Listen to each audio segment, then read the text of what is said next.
Every year, the Bulletin of the Atomic Scientists sets the Doomsday Clock. The so-called Doomsday Clock. Doomsday Clock. The Doomsday Clock. The Doomsday Clock. The clock is a metaphor for estimating humanity's proximity to catastrophe. In 2023, the Bulletin set the clock at 90 seconds to midnight, the closest to disaster it has ever been, citing the war in Ukraine, the COVID-19 pandemic, and cyber-enabled disinformation. In 2024, the time was held at 90 seconds to midnight. The Bulletin traces its origins back to the Manhattan Project and the scientists who hoped to warn the world about the dangers of their creation. The clock was introduced in 1947 and originally set at 7 minutes to midnight. The Bulletin has been setting the clock for more than 75 years. Originally, the Bulletin focused primarily on nuclear risk, but as technology advanced and human impacts on the planet became more pronounced, the scope of coverage expanded. Today, the Bulletin is focused on reducing the threats posed by nuclear weapons, climate change, and the potential misuse of biological science and other disruptive technologies. In setting the Doomsday Clock, the Bulletin's Science and Security Board asked themselves two questions. Is humanity safer or at greater risk this year compared to last year? And how does this year compare to the more than 75 years we have been asking the question? So let's take a look at 2024.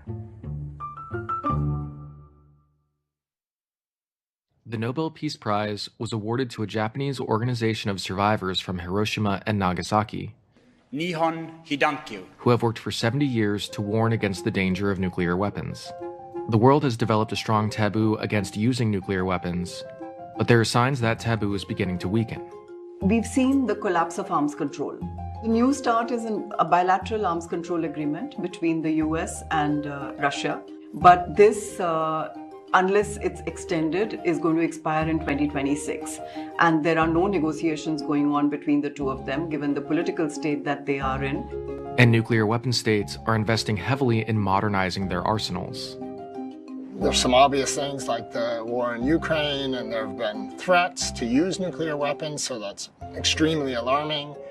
Right from the time that Russia first undertook the invasion in Ukraine, it was with a fair bit of nuclear saber rattling.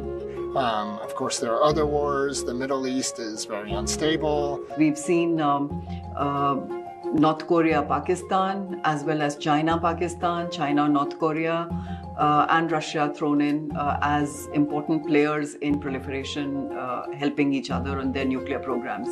A lot of the rhetoric is really disturbing. And so there is this growing sense that we might end up, some nation might end up using nuclear weapons, and that's terrifying. Investments in renewable energy continue to increase, and renewables continue to dominate new energy deployment. The adoption of renewables is really encouraging. However, it wasn't enough to slow the ongoing impacts of climate change. I apologize. This is just horrific. It's still one of these things where it's not happening quite fast enough, and the urgency just isn't there, and the threat is increasing. The last year was the hottest year on record. 2023 was 1.45 degrees Celsius, more or less 2.5 degrees Fahrenheit warmer. And that doesn't sound like very much, a couple of degrees a given day is no big deal. But the planet being that much warmer has these global effects. The average projections about the end of the century sea level rise are maybe 2 or 3 feet, which is plenty to have to invest to retreat, to build barriers and so forth. We have our hands full. But it keeps coming. Almost all the indicators are bad, and even worse than many scientists expected. It's really a very frightening time on climate, and we're just not doing enough. The COVID-19 pandemic caused unimaginable global suffering, but the emergence of mRNA vaccines was an enormous technological and logistical achievement. The scientific community mobilized to develop a vaccine that was viable to fight the pandemic, And local and state governments mobilized to do everything that they could to ensure that their residents had access to the vaccine, access to information and education that could help them better protect themselves, their families, and their communities. The COVID-19 pandemic in 2020 took a lot out of our public health system. Our public health leadership walked away from that situation demoralized. We didn't completely fail, but as a society, it was an enormous, hugely disruptive and divisive event. While the public health system is still recovering from the last pandemic, a new strain of highly pathogenic avian influenza has been appearing in farm animals and dairy products. I'm not quite sure that we're ready to face another pandemic at this point. Meanwhile, high-containment biolaboratories studying dangerous pathogens continue to proliferate around the world. What we are seeing now is the development of laboratories where people are researching these pathogens, trying to identify whether or not there is dual use for any of these pathogens, whether the dual use is a positive one or a negative one. Technological innovations like the rise of generative AI have rekindled great power competition, which is increasingly occurring in space, where Chinese, Russian, and US actions are raising tensions. Complicating this dynamic is the growing involvement of the private sector. The private sector is taking this over. It's taking over a lot of space-based capabilities. It's reducing costs by a lot. It's bringing innovation into the space sector a lot faster, and so on. Our launch capabilities now are all, not all, but mostly done by the private sector. And we're buying more and more space-based capability for things like communications. And then there's an interesting question of what happens if those companies that we rely on for these capabilities are controlled by private parties. While there are efforts underway to regulate artificial intelligence and limit its potential for harm, many countries are incorporating AI into their military structure, and corruption of the information system through AI-generated content could hamper efforts to address threats like nuclear risk, climate change, and pandemics. I used to believe that we believed in reason and reality as the foundations of discourse, that you could make an argument with somebody, you could reason with them, you could use logic and so on. And empirical reality, what actually is happening out there. Scientists, I'm one of them, used to be trusted. We tried to tell the truth. We had a reputation for telling the truth, even when it wasn't a truth that people particularly wanted to hear. We're moving into an environment in which reason and reality are replaced by rage and fantasy. We can't even agree now on a set of facts, let alone a solution, if you're not all pulling together in the same direction. And if your job is to undermine me and my job is to undermine you, clearly you can't make any progress at all in that kind of environment. And the problems that we have today are really, really hard to solve.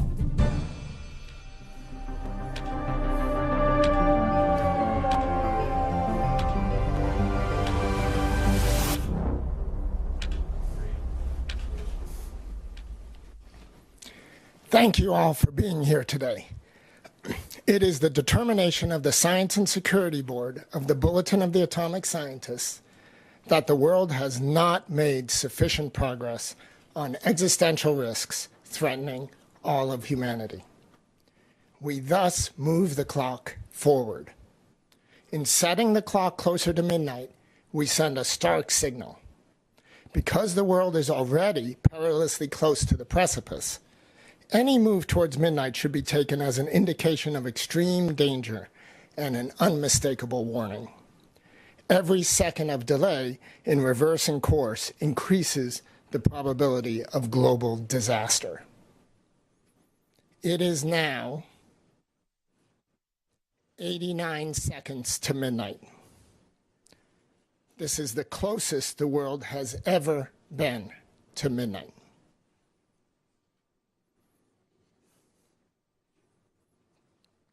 Joining us to make this announcement are members of the Science and Security Board, Herb Lynn, Suzette McKinney, Robert Sokolow, and Manpreet Sethi, joining from India. We also welcome special guest Juan Manuel Santos, the former president of Colombia, Nobel Peace Laureate, and the chair of the Elders.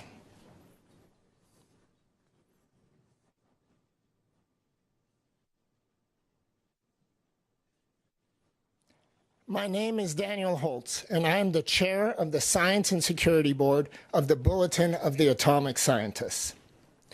We set the clock closer to midnight because we do not see sufficient positive progress on the global challenges we face, including nuclear risk, climate change, biological threats, and advances in disruptive technologies. The countries that possess nuclear weapons are increasing the size and role of their arsenals, investing hundreds of billions of dollars in weapons that can destroy civilization many times over. Meanwhile, arms control treaties are in tatters, and there are active conflicts involving nuclear powers.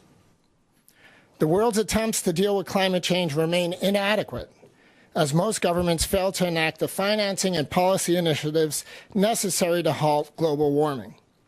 2023 was the hottest year on record, by far, and 2024 was even hotter. Advances in an array of disruptive technologies, including biotechnology, artificial intelligence, and in space, have far outpaced policy, regulation, and a thorough understanding of their consequences. All of these dangers are greatly exacerbated by a potent threat multiplier: the spread of misinformation, disinformation, and conspiracy theories that degrade the communication ecosystem and increasingly blur the line between truth and falsehood. A statement summarizing these concerns is now available at thebulletin.org. All of us need to help raise the alarm. Our fervent hope is that our political, civic, cultural, and business leaders take bold action to reduce these threats and turn back the hands of the Doomsday Clock. Before we turn to questions from the press, I'd like to ask the former president of Colombia, Nobel Peace Laureate, and current chair of the Elders, Juan Manuel Santos, to share his perspective on the time of the Doomsday Clock. Thank you, ladies and gentlemen. This clock is a stark diagnosis of our reality. At 89 seconds to midnight, the Doomsday Clock stands closer to catastrophe than at any moment in its history. The clock speaks to the existential threats that confront us and the need for unity and bold leadership to turn back its hands. 2024 was the hottest year on record, unleashing devastating climate shocks that destroyed lives and livelihoods across the globe. The only effective response is for nations to work together, which is why it is so alarming that President Trump has signaled his intention to withdraw from the Paris Agreement. In this crucial year for climate action, we urge all other signatories to double down and reaffirm their commitment to meeting the Paris goals. The climate crisis is a force multiplier for instability and insecurity, amplifying the likelihood and severity of all other existential threats. The increase in outbreaks of infectious diseases we are already seeing is a dire indication that this deadly cascade effect has already begun. The U.S. announcement that it will withdraw from the World Health Organization is another worrisome decision that will have huge ramifications for the global health security. We all need a strong, independent, and accountable WHO to ensure successful reforms to pandemic prevention, preparedness, and response measures worldwide. We also need urgent actions to tackle the torrent of misinformation and the amplifications of conspiracy theories that have become so prevalent in our hyper-connected online world. This alarming rise in distrust is being fueled in large part by the malicious and reckless use of new technologies we do not yet fully understand. Artificial intelligence is racing ahead of our ability to govern it, despite the adoption of the Global Digital Compact at last year's UN Summit of the Future. AI's integration into military systems brings us to the precipice of new and unprecedented danger: automated warfare in a world where states locked in deep rivalry collectively possess over 12,000 nuclear warheads. As we prepare to mark the 80th anniversary of the atomic bombings of Hiroshima and Nagasaki, the threat of nuclear conflict is at its highest level ever. The New START Treaty, the last remaining restraint on U.S. and Russian nuclear deployments, is set to expire in 1 year. This is another example of the erosion of the rules and norms underpinning the multilateral system, as nations prioritize self-interest and cynicism over the collective interest of humanity. I welcome President Trump's remarks in Davos about his desire to engage in talks with Russia and China to reduce the nuclear stockpile. He is right that the destructive capability of these weapons does not bear thinking about, and that they cost a tremendous amount of money. I hope he follows through. To those countries who want to see an end to the madness of nuclear proliferation, which has seen a 34% increase in spending in the last 5 years on nuclear weapons, with trillions more planned that could be spent on saving our planet or reducing poverty. I urge you to sign the treaty for the prohibition of nuclear weapons. Half of all the countries have signed it, so it has momentum. We also mark the 80th anniversary of the United Nations in 2025, and leaders must reflect on how far the world has strayed from the UN's founding principles. This is a bleak picture, but it is not yet irreversible. There is a big chance that this time next year we will be moving the hands of the clock back, not forward. But this will only happen if leaders engage in good faith dialogue. And recalling the words of Nelson Mandela, the founder of the Elders, the most powerful weapon in the world is to sit down and talk. The solutions we need to confront the existential threats we face are all connected by a simple truth. We can only succeed if we act as one. It is with great sadness that just a few weeks ago we said farewell to a true champion of this ideal, President Jimmy Carter, a founding member of the Elders. President Carter was driven by a profound moral clarity, so sorely missing among many leaders today. And in the weeks since I attended his funeral here in Washington, I have often been reminded of his words. The bond of our common humanity is stronger than the divisiveness of our fears and prejudices. To translate this vision into concrete reality, we need leadership that addresses even the most difficult and unpopular issues, not for short-term political gain, but for humanity's shared future. there is still time to make the right choices to turn back the hands of the Doomsday Clock. In Colombia, we say, cada segundo cuenta. Every second counts. Let us use each one wisely. I thank you.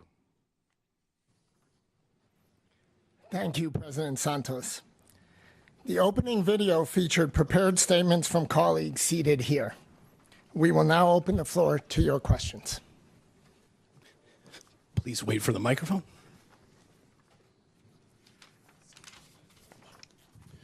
Hi, good morning. Davis Winke, USA Today.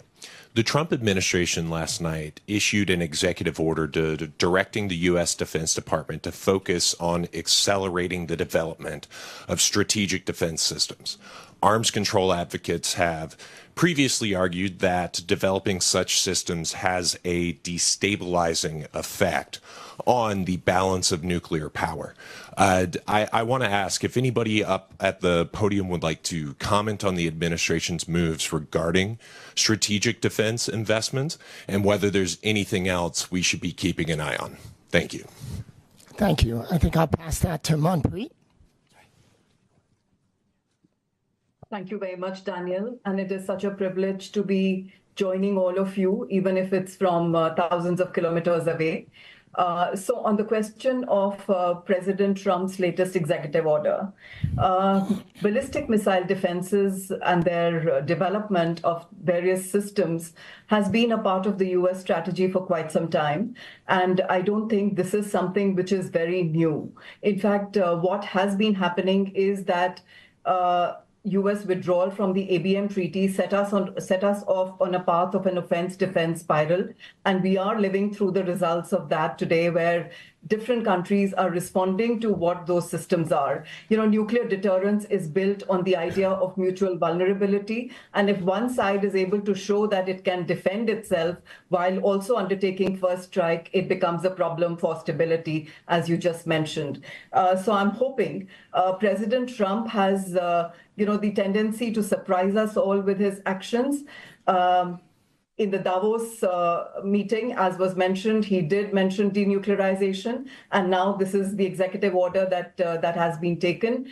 I think it's going to take some time for things to stabilize. So for now, we take it as part of the negative trends that we were trying to show and what motivated us then to move the doomsday clock by 1 second.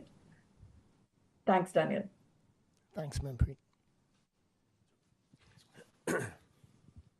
Timon Wallace from Presenza. Thank you so much, President Santos, for your remarks and for all of you. We're obviously living in very dangerous and scary times, and we know that. But I'm just wondering if you could comment, any of you, on where we go from here to move the clock back, because you mentioned the Treaty on the Prohibition of Nuclear Weapons, and half the countries of the world are now party to that. That's a hopeful sign. Most recently, Indonesia, which is the fourth most populous country in the world. You also mentioned President Trump's remarks at Davos. I just wonder if there are other things that you could share with us about that could be steps that we can be looking out for that show that we're moving in the right direction. Yeah, I'll say, I mean, this brings up an important point here, which is that I think among all of us, there is hope. I mean, we certainly believe that the clock can be moved back, and there are many actions that can be taken. Our concern is that over the past year, those actions are not being taken. But as you've mentioned, there are many specific things on all the areas that we cover where there could be clear progress. And maybe what I'll do is I'll leave it to colleagues if they want to comment on anything in particular. Well, on climate, the Paris Treaty was created to generate a race to the top. Countries would compete to show they were doing something and elicit the behavior of others. To withdraw from that is exactly in the wrong direction unless people unite in showing us, the U.S., that they can do it without us, which could be a way things might happen this year. It's certainly the wrong way to go from an American perspective.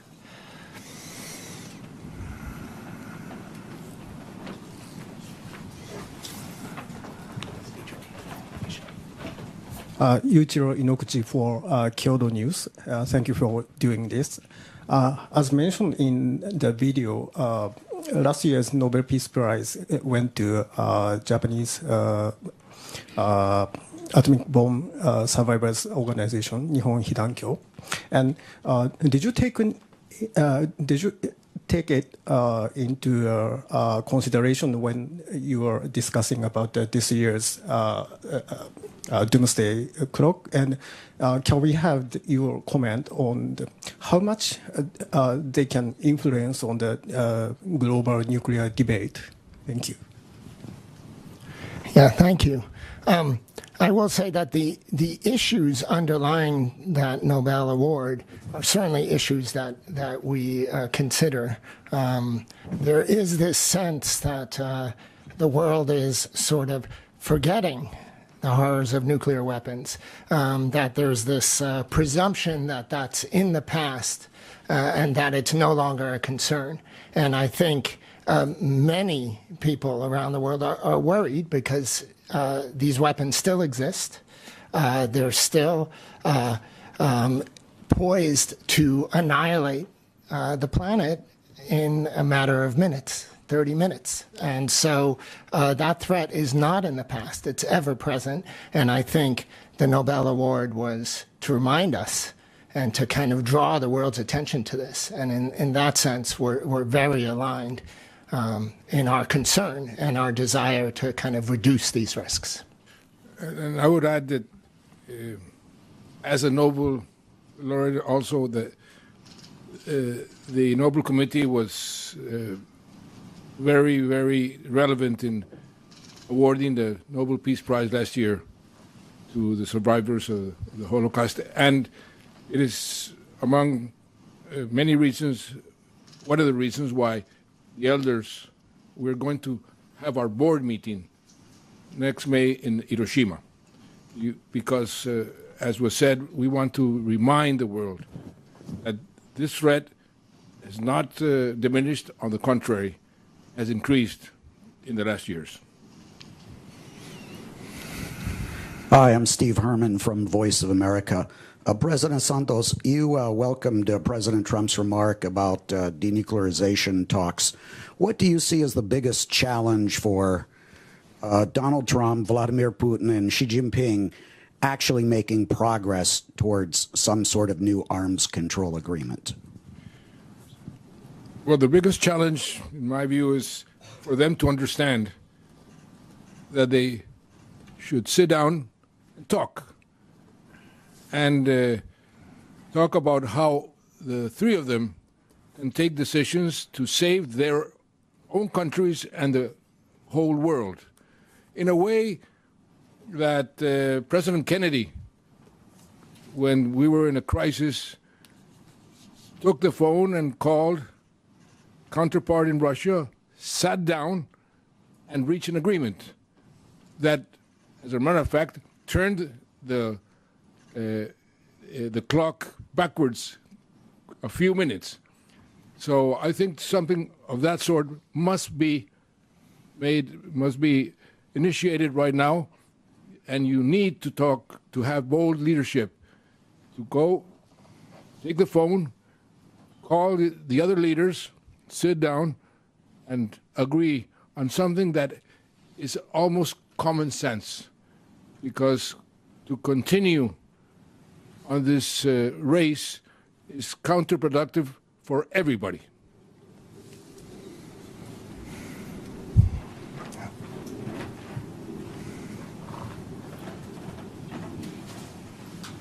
Hi, thank you so much. My name is Joshua Keating. I write for Vox. I was wondering if you could comment on the risks of a return to nuclear testing. We've seen Russia withdraw from the Comprehensive Test Ban Treaty.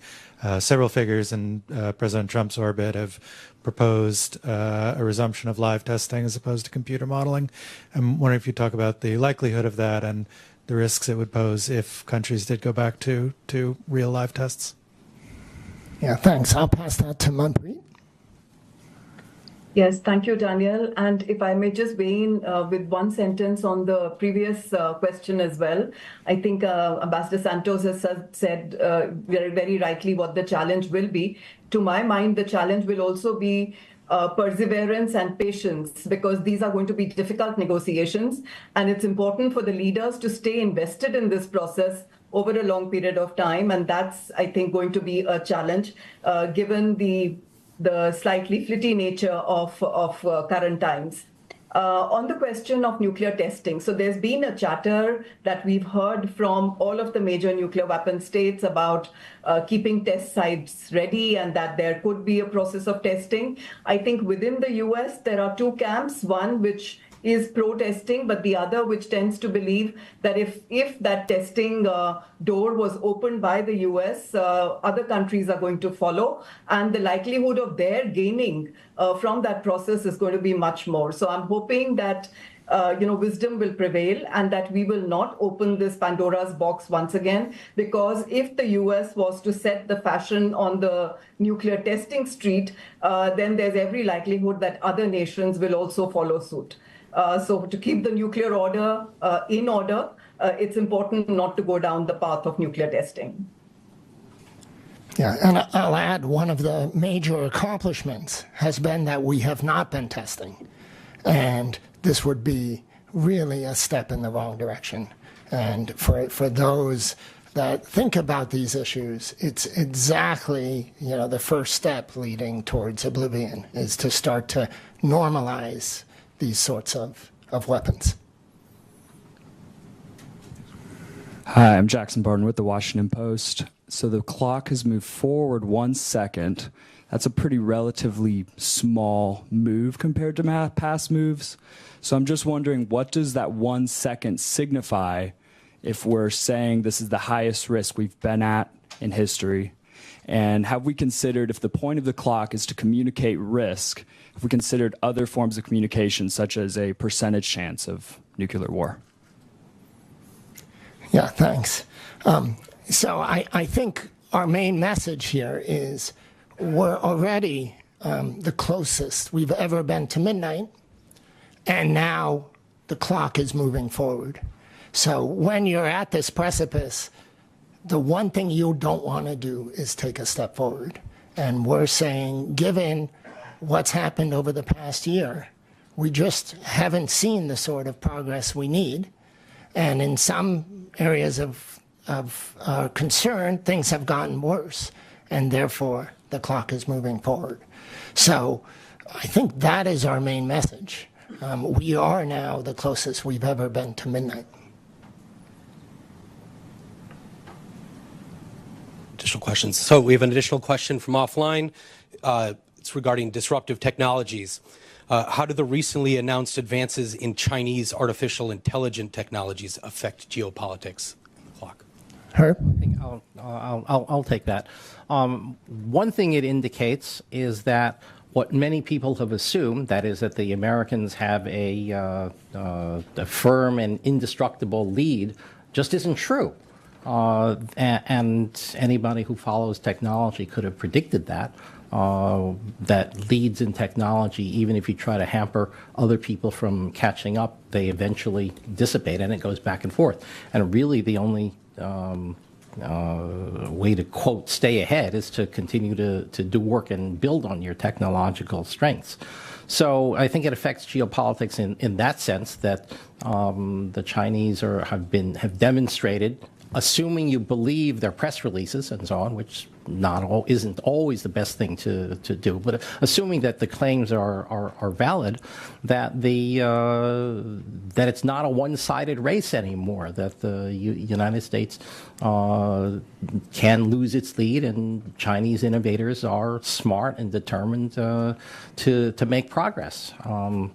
We will learn from the Chinese inventions too, and we will get better as well. And you may see in the days and weeks and months to come that we do remarkable things too. But I think it's we just don't know what's going to happen in the future. It's always dangerous to predict that.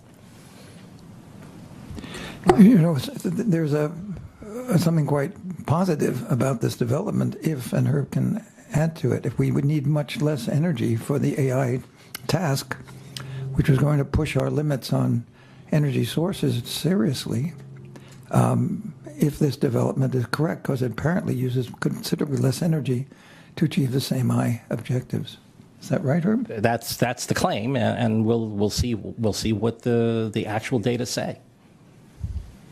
And I might add, you know, this is all part of this headlong race to develop AI, and there are concerns about, you know, potential risks from the development of AI, and as everyone rushes to beat each other and damn the consequences, that can be somewhat alarming. It's important that we also, as we're rushing here, that we also consider concerns that may arise with AI and kind of bring those along as well. And so one of the things that I think this leads to is this concern that people will just push as hard as they can and as fast as they can and not worry about consequences.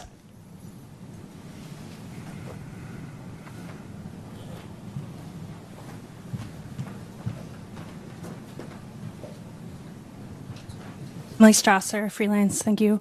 I'm wondering if there were any conversations about changing the time in the last week since inauguration. A lot has happened in the world very quickly.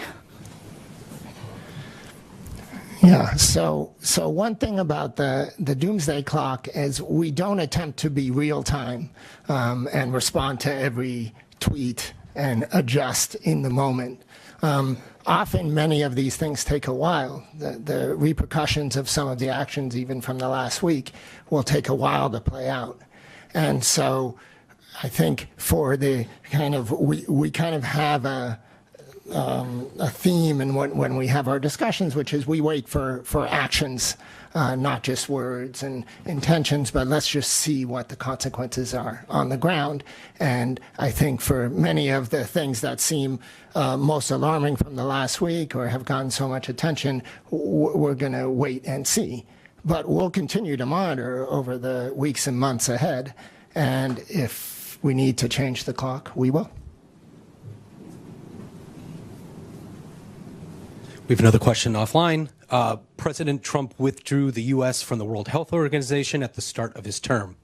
Then on Saturday said he would consider rejoining. What role does the World Health Organization play in biosecurity challenges that you described? Suzette? Thank you, and thank you for the question. So I think it's important to recognize the danger of the withdrawal from the World Health Organization. The World Health Organization serves as an expert and the leading authority really on protecting societies across the globe from infectious diseases. When infectious diseases occur, the World Health Organization works very closely with governments, particularly the U.S., in identifying not only how to protect communities and societies across the globe, but also treatment modalities for hospitals, testing modalities for laboratories. And so the role that the World Health Organization plays in biosecurity is significant, and we want to see continued support of those efforts by the U.S. as well as other nations. Thank you. I would like to add, people forget the consequences of a pandemic. You go around the world right now, this is an issue that is not a priority for many people. We have to remind them what happened, and what will happen will be worse, according to all the scientists.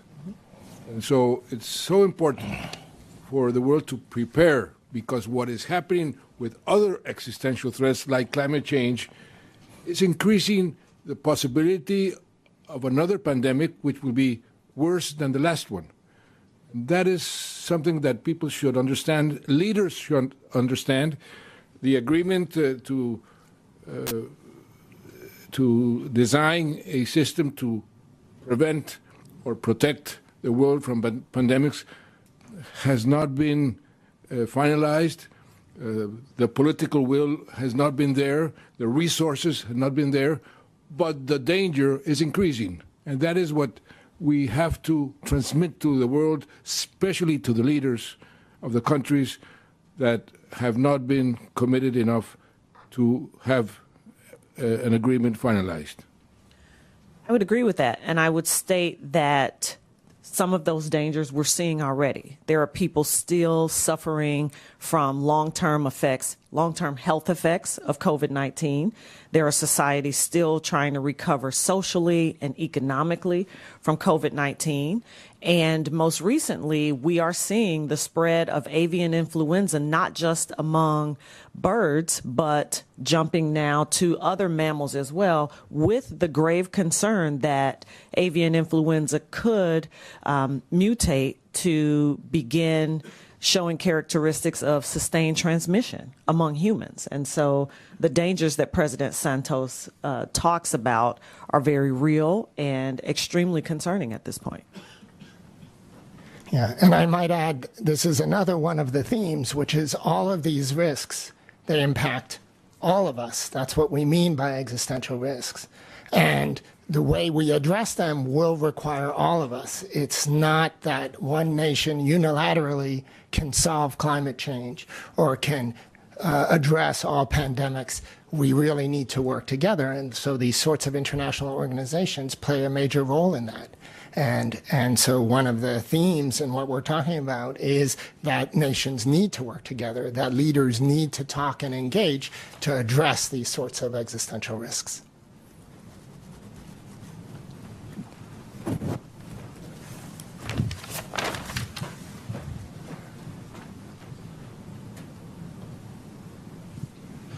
Hi, Matthias Hammer with Semaphore here.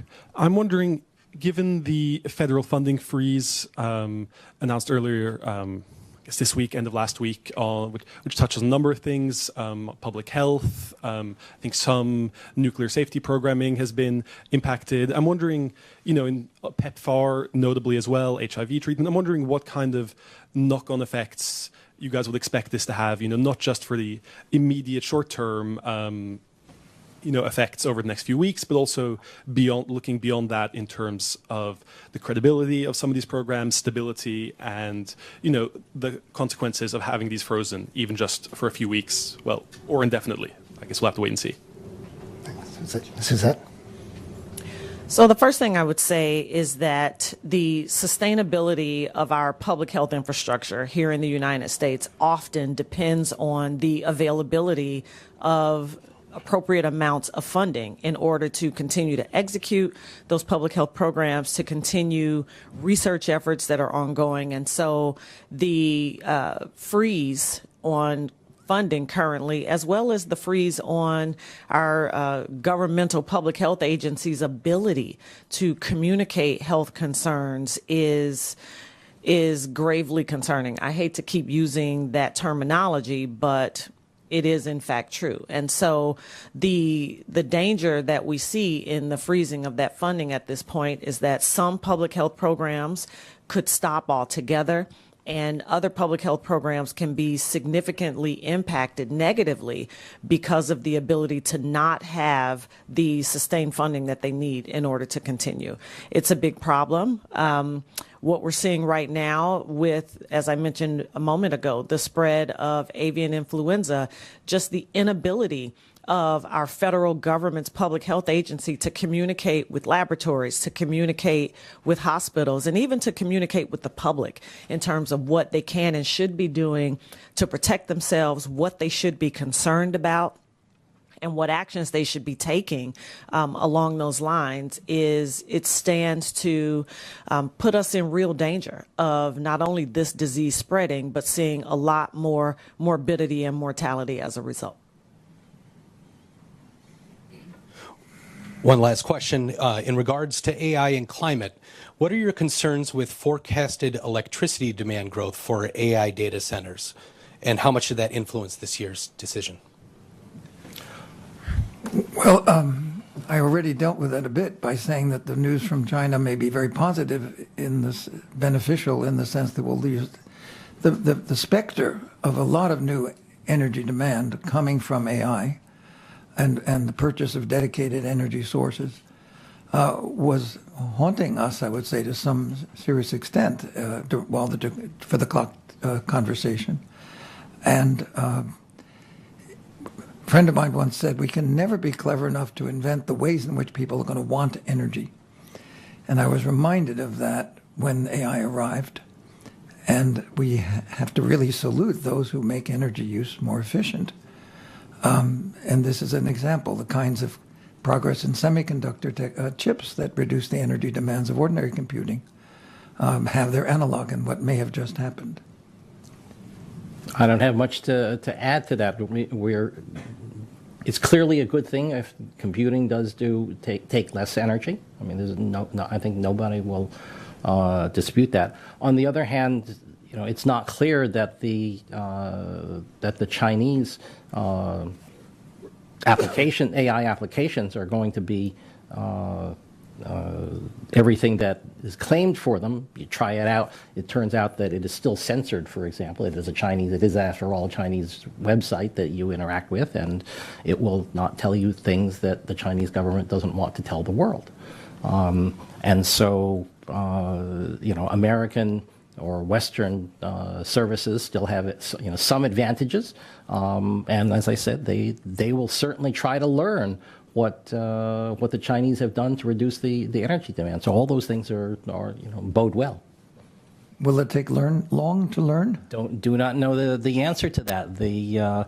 I heard this morning that Facebook is setting up a number of war rooms to try to conceptually reverse engineer. So what did the Chinese do to do this remarkable thing? And we'll see what happens. Well, that is all the time we have for questions. I'd like to give each of my colleagues a chance for a brief closing statement, starting with Manpreet.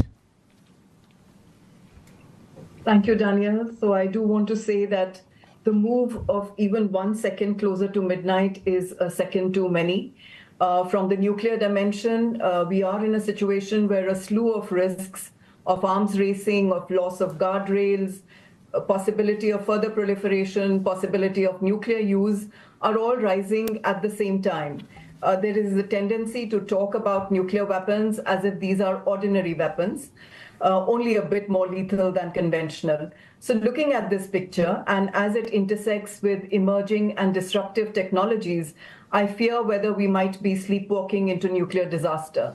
I hope the new time on the Doomsday Clock will seize the attention of the leaders and prompt them into taking leadership of a matter that is too dangerous to be left drifting in the waters of reciprocal responses, where nations are not even talking to each other on strategic matters and on stability issues.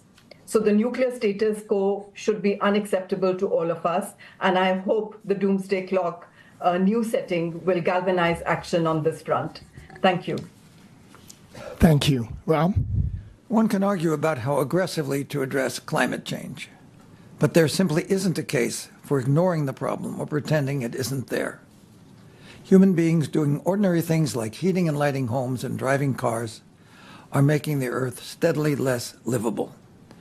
Most of the energy for these everyday activities comes from burning fossil fuels, coal, oil, and natural gas, which releases carbon dioxide to the atmosphere, and this gas builds up, warming the planet in ways that disrupt ecosystems and threaten human well-being.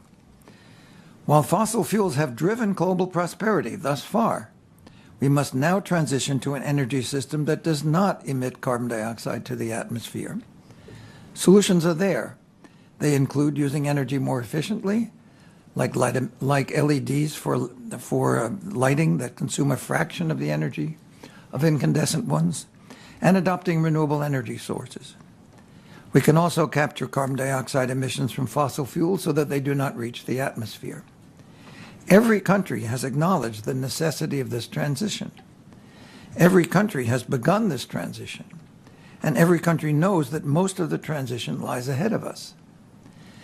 The U.S. over the last week has not put its best foot forward. Thank you, Rob. Herb? Thanks, Daniel. There's a saying, with great power comes great responsibility. You may have heard it in Spider-Man comic books and superhero movies, but it goes back to biblical times.